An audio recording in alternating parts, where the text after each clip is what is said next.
Welcome.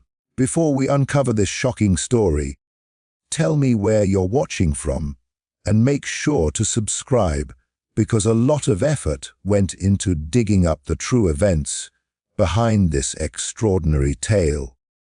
This is the story of a slave in Georgia who, with a single clever trick, turned the tables on 19 overseers, a chilling act of revenge that history barely recorded. The slave at the center of this story was no ordinary worker on the Georgia plantation. From a young age, he had learned to observe carefully, noting the patterns, routines, and weaknesses of those who wielded power over him. Every day was a test of patience and endurance. Overseers walked the fields with authority, barking orders and punishing any mistake with brutality. The work was grueling, the sun merciless, and the punishments were swift and harsh. Yet amidst this suffering, the slave developed a keen awareness of his surroundings, studying every gesture, every habit, and every flaw of the overseers, who thought they were untouchable. He noticed how each overseer had a predictable routine, who they trusted, how they moved through the fields, even their preferences in diet and leisure. Some were quick, tempered and reckless, others methodical and suspicious. Every detail was stored carefully in his mind, forming a mental map of the plantation and its enforcers. He observed how they interacted with one another, their overconfidence in their own authority, and the blind spots they never suspected. It was in these blind spots that he saw opportunity. The slave also had to navigate the constant surveillance of the house and the overseer's guards. Every whispered plan, every subtle observation had to be hidden behind a mask of obedience. Any misstep could have resulted in death or severe punishment, but he was clever, patient, and willing to endure in silence, knowing that patience could be a weapon. Over time, the overseers began to underestimate him, seeing only what they wanted to see, a compliant, obedient worker incapable of subverting their control. This underestimation became the foundation of his plan.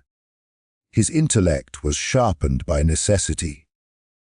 He used his work in the fields as cover to gather information, to notice patterns that no one else seemed to register. He watched which overseers relied on others, which ones trusted too easily, and which ones had habits that could be exploited. It was a delicate balance, appearing obedient while simultaneously cataloging weaknesses that could one day be used to exact revenge. He knew that to strike, he could not rely on brute force. He had to rely on strategy, cunning, and timing. The harsh conditions of the plantation also instilled in him a sense of resolve. Each lash of the whip, each insult or dismissal became fuel for his quiet determination. He was not just surviving, he was observing, learning, and waiting for the right moment. In the mind of the overseers, he was invisible, a shadow in the fields, nothing more than a laborer to be exploited. In truth, he was watching them, understanding them, and preparing for an act of retribution that would leave an indelible mark on the history of the plantation. This relentless observation was not merely about survival, it was about turning the imbalance of power into opportunity. He knew that the overseers' arrogance would be their undoing, and that the moment they felt completely secure, the plan could be executed. The slave's patience, intelligence, and careful study of 19 different overseers made the unimaginable possible, a single act of revenge that would blind 19 men, forever changing the dynamics of that plantation and marking a story of cunning, courage, and justice that history rarely remembers. The planning and intelligence behind the slave's revenge were nothing short of extraordinary. Unlike impulsive acts of defiance, his approach was calculated, deliberate, and executed with a level of precision that reflected both his courage and his deep understanding of the overseer's weaknesses. From the very beginning, he knew that brute force would never work. The overseers were armed, numerous, and confident in their own authority. Any rash action would have resulted in immediate punishment, perhaps death, before any semblance of justice could be enacted. So instead, he relied on strategy, on exploiting human nature, overconfidence, and blind spots that had been carefully catalogued over years of observation. He began by identifying the most vulnerable points in the overseer's daily routines. He noticed how they relied heavily on signals, both spoken and visual, to maintain control over the fields. Some were so obsessed with discipline that even a slight deviation in protocol would attract their wrath, while others were too trusting of the people around them, assuming that obedience was absolute and that no one dared challenge them. The slave mapped each overseer's tendencies, creating a mental blueprint that would allow him to predict their movements, anticipate their reactions, and manipulate circumstances to his advantage. Next, he focused on timing. He realized that the overseer's vigilance was strongest during the early hours of the day, but as the day wore on, fatigue and overconfidence would set in. This period, often in the late afternoon, became his window of opportunity. He also studied how they traveled through the plantation, the narrow paths they used, the open fields they crossed, and the secluded corners they often ignored. By combining these observations with his knowledge of the overseers' personalities, he crafted a plan that was as much psychological as it was physical. Part of his strategy involved creating distractions, subtle cues, and misdirection that would force the overseers to act according to his design without realizing it. He used everyday elements of the plantation, the layout of the fields, the placement of tools, the natural behavior of animals, to orchestrate scenarios in which the overseers would unwittingly participate in their own downfall. For example, he noticed that certain overseers had a particular way of inspecting crops or checking workers that could be manipulated to place them in specific locations at precise times. Each small observation was folded into the larger plan, a chain of cause and effect that led inexorably toward his goal. The slave also had to consider the human element: fear, arrogance, and trust. He knew that some overseers were quick to anger, prone to rash decisions, while others were methodical but easily misled when presented with false evidence. He devised ways to exploit both types. For the impulsive, he engineered situations that provoked instinctive reactions, forcing them to act before thinking. For the cautious, he created elaborate setups that seemed to confirm their own assumptions, guiding them unknowingly into traps. In this way, each overseer became a participant in his own undoing, manipulated without realizing it until it was too late. Throughout the planning, patience was his most valuable asset. He did not rush. He waited for months, observing changes in the overseer's behavior, noting shifts in their routines, and refining the plan until every possible variable had been considered. He knew that even a minor mistake could expose him, destroying not only the plan but also his chance at revenge. The level of foresight and control required immense mental discipline, and it is a testament to his intelligence that he could hold such a complex strategy in his mind without a single written note or ally to assist him. Finally, He had to ensure secrecy. He acted as if nothing were amiss, blending into the background, appearing obedient and subservient while preparing to strike. No one suspected the quiet, attentive worker of harboring such cunning. His very invisibility became part of the strategy. The overseers never imagined that the person they looked down upon, whose labor they dismissed daily, could conceive and execute a plan that would utterly dismantle their authority. In the end, the planning phase was as intricate and daring as the act itself. Every detail, from the smallest movement of the overseers to the timing of their rounds, had been considered. He had turned years of observation, suffering, and intelligence into a blueprint for revenge. It was a plan that would require no direct confrontation, no brute force, but rather the careful orchestration of natural human behavior, the manipulation of routines, and the exploitation of arrogance and trust. This was the moment where patience met opportunity and intelligence met courage. The slave's mind had prepared for the inevitable. A single act that would leave 19 overseers blinded, humiliated, and forever marked by a cunning they never suspected existed.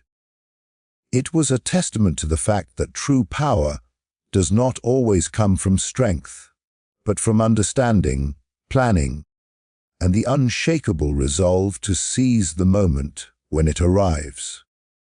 The execution of the trick was the culmination of months of careful planning, and the slave approached it with the same patience and precision that had guided every step of his preparation. He knew that timing, placement, and understanding the overseer's psychology were crucial. A single misstep could not only ruin the plan, but also result in his death. The day was chosen with meticulous care, one when the overseers were preoccupied with inspecting the cotton fields after a long week of labor. Their tempers frayed and their attention divided. It was the perfect moment, one where their confidence and routine would work against them rather than in their favor. The slave began the day like any other, blending seamlessly with the other laborers in the fields.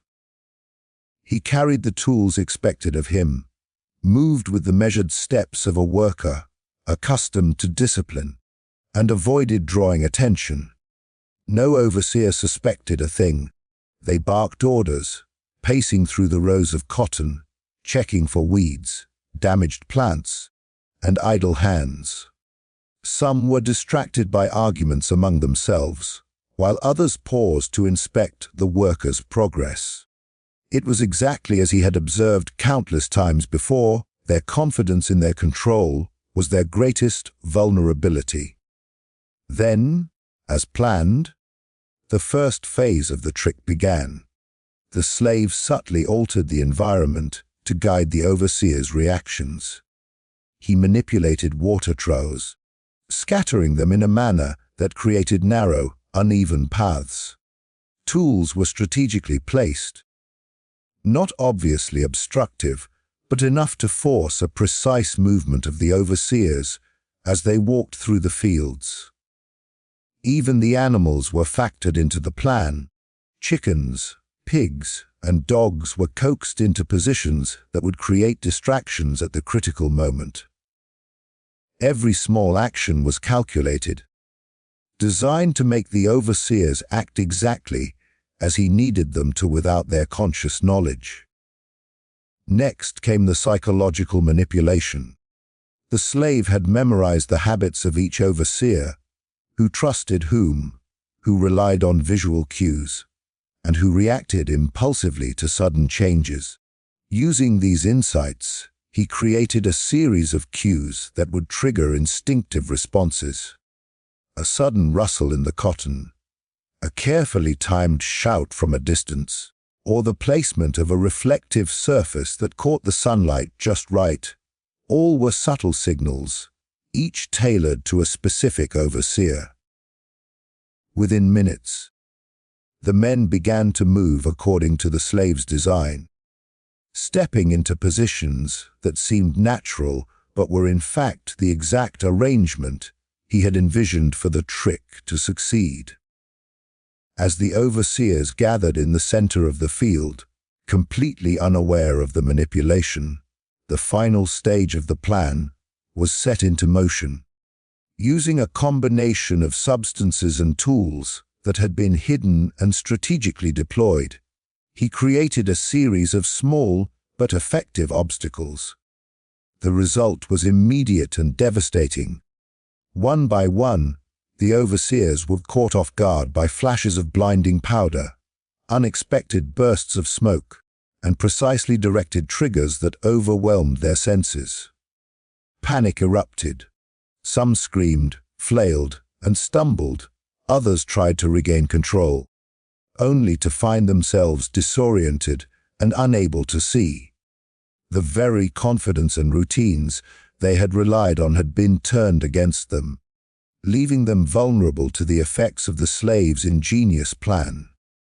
The chaos was total but controlled. Unlike a reckless attack, the slave had calculated every reaction, every potential misstep, ensuring that none of the workers would be harmed and that the overseers would be incapacitated exactly as intended.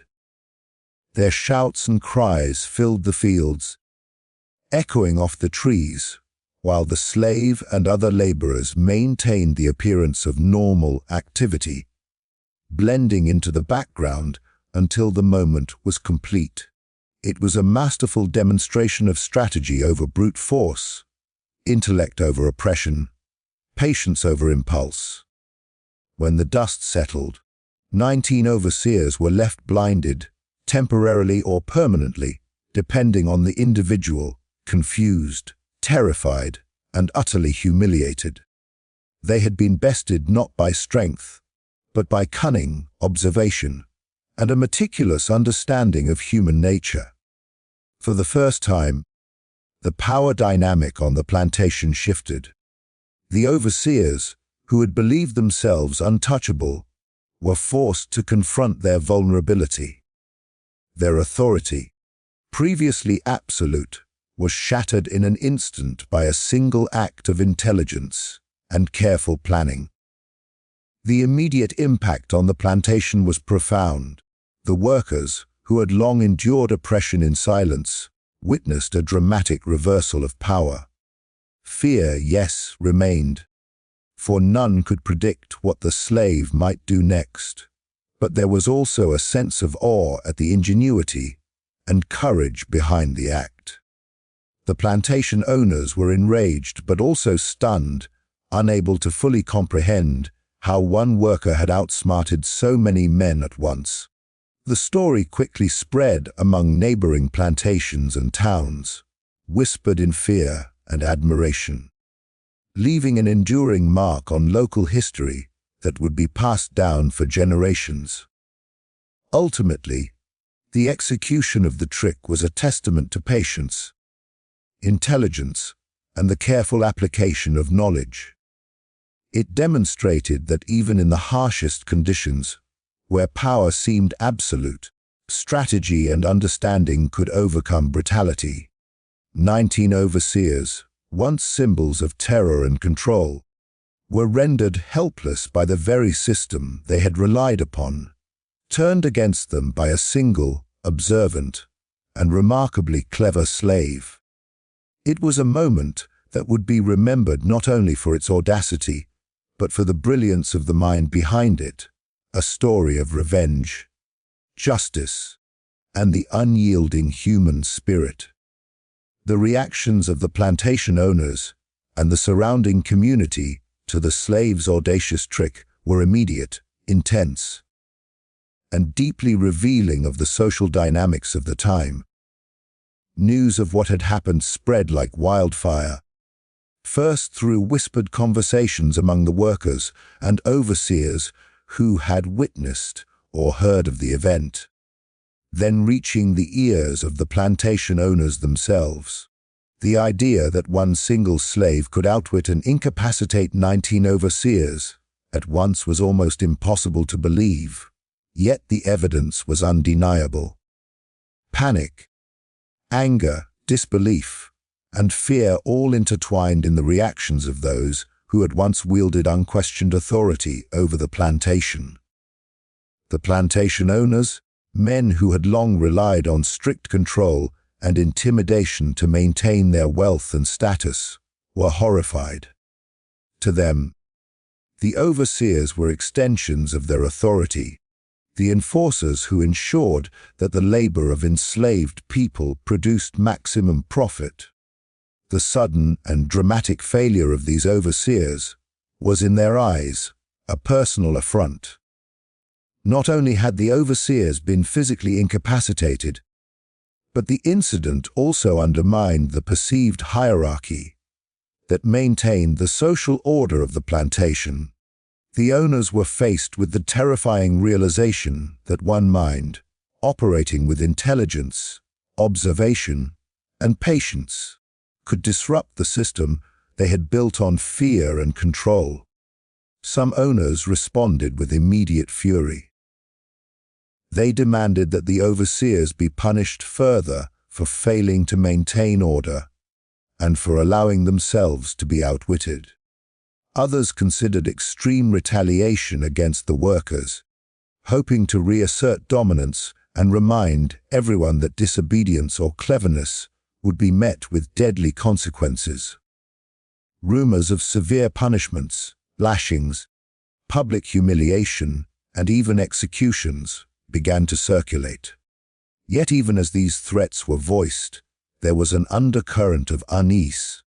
The owners knew that the act had required foresight and cunning, and that the slave's ability to plan and execute such a scheme suggested that further acts of defiance could occur if they overreacted.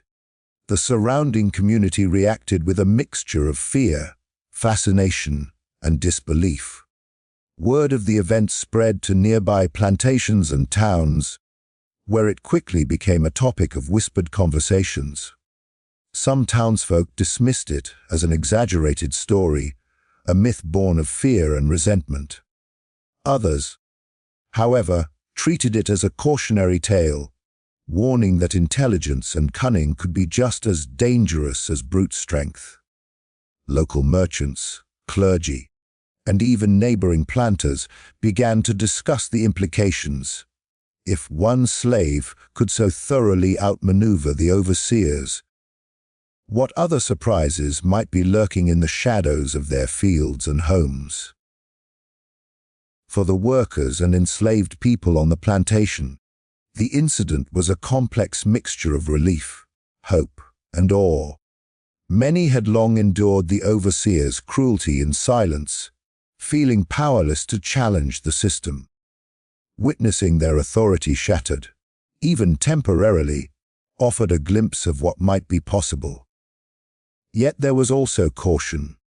The slave's daring act demonstrated that intelligence and strategy could effect profound change, but it also came at great risk. They understood that the owner's wrath could be swift and brutal, and that any misstep could lead to dire consequences. Still, the story became a quiet symbol of resistance and ingenuity, proof that even under the harshest oppression, cunning and observation could level the playing field. At least for a moment. Some owners attempted to restore order by calling in outside overseers or trusted allies to reassert control over the plantation. They reinforced strict rules, increased surveillance, and punished minor infractions harshly, hoping to prevent any repeat of the audacious act. Despite these measures, the psychological impact of the event lingered. The overseers, once symbols of fear and authority, were now seen as fallible, vulnerable, and human. Their embarrassment and disorientation became a cautionary example to others, both slaves and those in power. The long-term effects on the community were significant. Neighboring plantations became hyper-vigilant, implementing stricter routines and closely monitoring their enslaved workers for signs of cunning or subversion. At the same time, the story of the incident became part of local folklore, passed down quietly among workers as a tale of cleverness, courage, and the unexpected ways in which the oppressed could challenge the powerful. The narrative highlighted both the audacity required to carry out such an act and the meticulous preparation behind it, reinforcing the idea that intellect and strategy were formidable tools even against the harshest systems of control. Ultimately, the reactions of the plantation owners and the community underscored the fragile balance of power in a world built on oppression. The event shattered the illusion of absolute authority, revealing that those who appeared subservient could harbor intelligence, resilience, and ingenuity capable of disrupting the social order. The slave's trick was not merely an act of revenge. It was a profound demonstration of strategy, patience, and courage that left a lasting impression on all who witnessed or learned of it.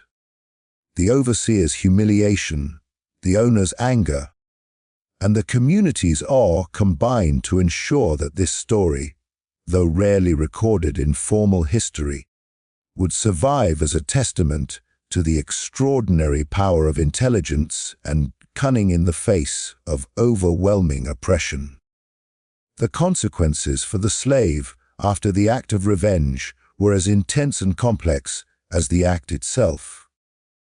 Immediately following the blinding of the 19 overseers, the plantation was thrown into chaos. The overseers, once figures of absolute authority, were now disoriented, humiliated, and completely incapacitated, forcing the owners to confront a reality they had never imagined, that a single individual, someone they considered powerless and subservient, could undermine their carefully constructed hierarchy with nothing more than intellect, observation, and courage. The slave, meanwhile, had to navigate the immediate aftermath with extreme caution. Though he had executed the plan flawlessly, he was acutely aware that any misstep or discovery of his involvement could result in brutal punishment, or worse, death. In the immediate days following the incident, the owners attempted to reassert control. They interrogated overseers, questioned workers, and sought to find a culprit who could be blamed. Yet no one could identify the mastermind, because the slave had been meticulous in concealing his actions. He had ensured that every part of the plan left no trace that could directly implicate him. His careful observation had extended not only to the execution of the trick, but also to the cleanup and resetting of the plantation environment to its normal appearance. Tools were returned, obstacles removed, and the small diversions that had enabled the overseers to be led into their own trap were subtly erased, leaving only confusion and chaos as evidence. Despite this careful preparation, the slave understood that secrecy alone would not guarantee his safety. The plantation owners, enraged and paranoid, became increasingly vigilant. They scrutinized every worker, watched for signs of defiance or unusual behavior, and imposed harsher rules across the fields. Minor infractions that had previously been overlooked were now punished severely, and the slave had to continue performing his duties with absolute composure, concealing any hint of satisfaction or relief at the outcome of his plan. Every glance, every movement had to appear ordinary, unremarkable, and obedient. The mental strain of maintaining this careful disguise was immense, yet he persisted, knowing that one careless moment could undo everything he had achieved. Socially, the incident had complex ramifications. Among the other enslaved people, the slave became a figure of quiet reverence, while the fear of retribution from the owners limited outward expressions of admiration. Whispers of the act spread among the workers, creating a sense of hope and awe. They recognized that what had been accomplished was more than a simple act of revenge. It was a demonstration that intelligence, patience, and courage could challenge even the most oppressive systems. The slave's reputation among his peers grew, and he became a subtle symbol of resistance, though he himself remained outwardly humble, careful never to draw undue attention. The consequences also extended to the overseers themselves. Once the initial shock and humiliation had passed, they were forced to reckon with their vulnerability. Their authority, once considered unassailable, was irreparably damaged. Many of them were reassigned, dismissed, or otherwise punished, their pride shattered. Even those who recovered physically from the blinding were permanently marked psychologically. The experience instilled a deep sense of caution and wariness, making them more rigid and fearful in their interactions with the workers. In a sense, the Slaves' Act had fundamentally altered the culture of control on the plantation, weakening the overseers' dominance, while simultaneously empowering the laborers, at least in a psychological sense. For the slave, the consequences were not solely about safety or survival. They also involved a profound understanding of human nature and power dynamics. He had demonstrated that physical strength, numbers, and intimidation were not the only tools for controlling others. By leveraging observation, strategy, and patience, he had achieved an outcome that brute force alone could never accomplish. This realization not only reinforced his own sense of agency, but also highlighted the broader truth that intellect and cunning could subvert oppression, even in a system designed to suppress both. Over time, the incident became a story that circulated quietly beyond the plantation. Word of the clever and daring act reached neighboring communities, spreading fear among overseers and planters who understood, even if unwilling to admit it, that one intelligent, determined individual could disrupt the established order.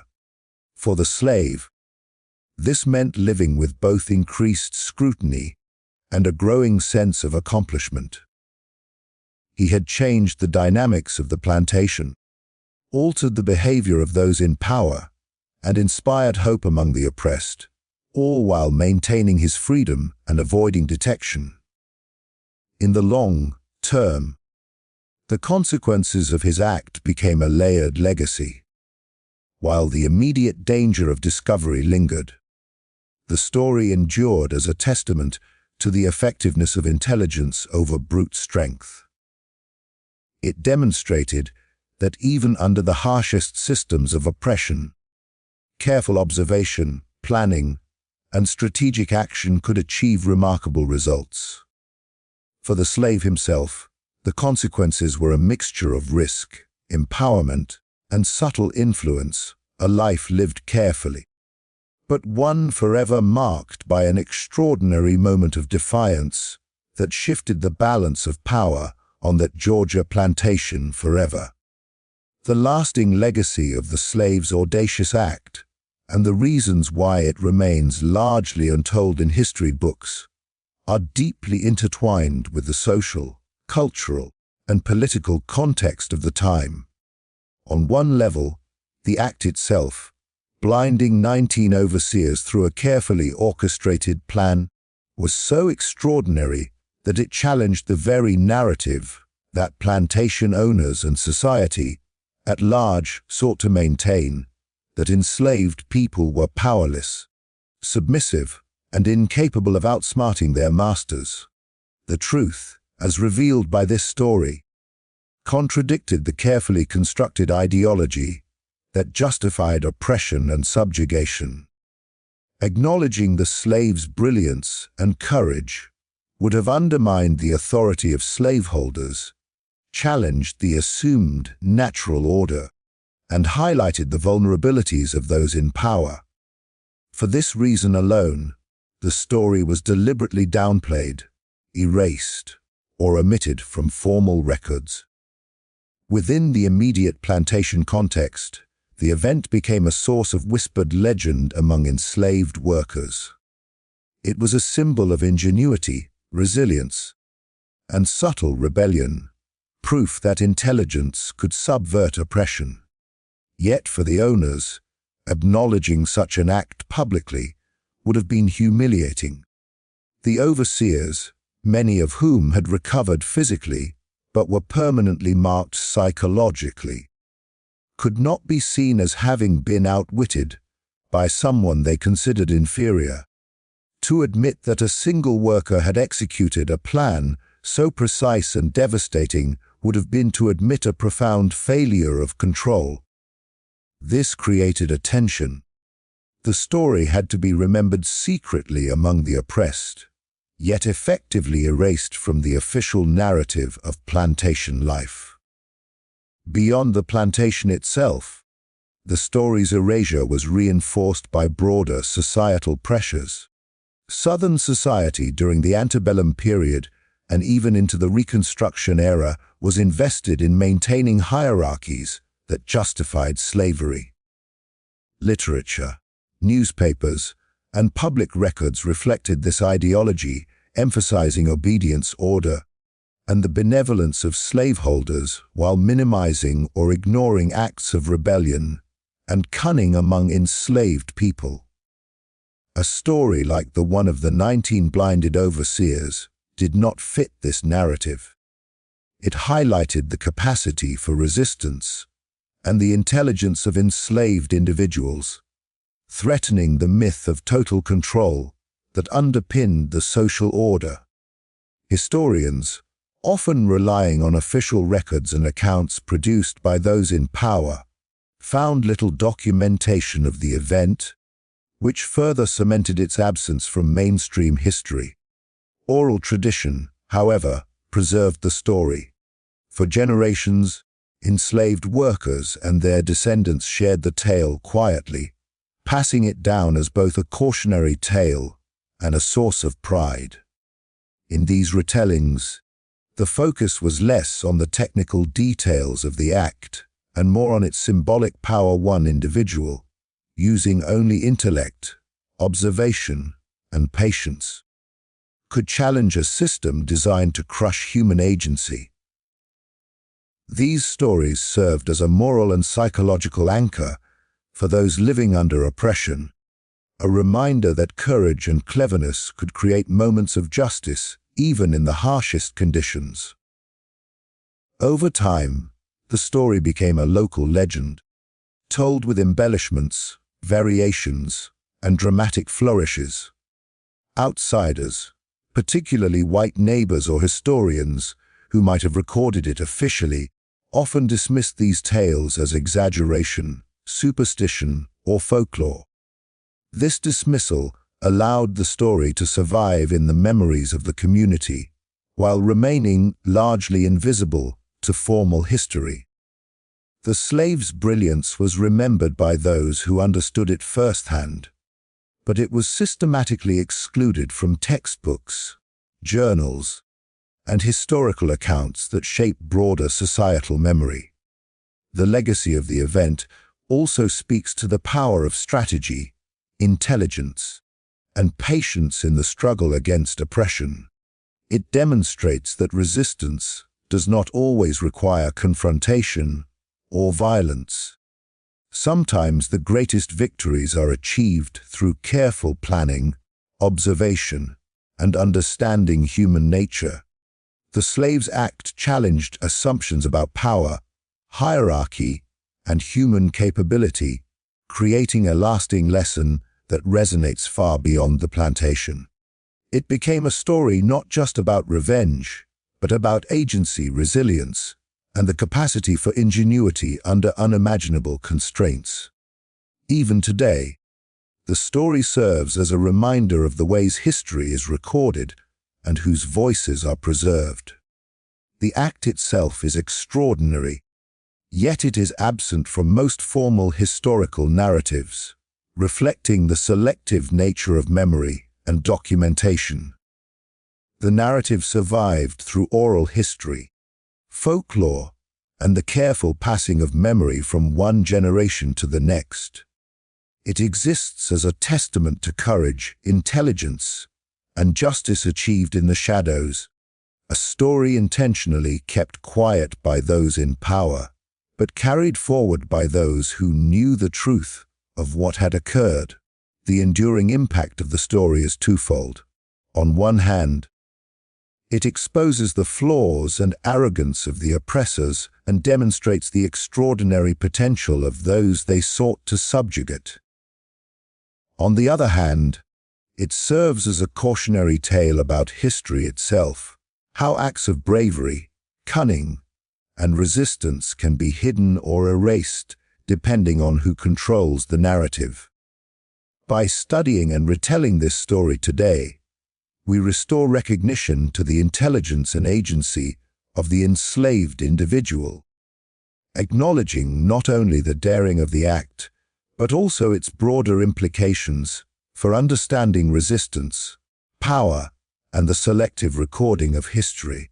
Ultimately, the lasting legacy of the slave's revenge is that it remains a symbol of human ingenuity in the face of oppression, and a stark reminder that history often leaves out the voices of those who dared to challenge injustice.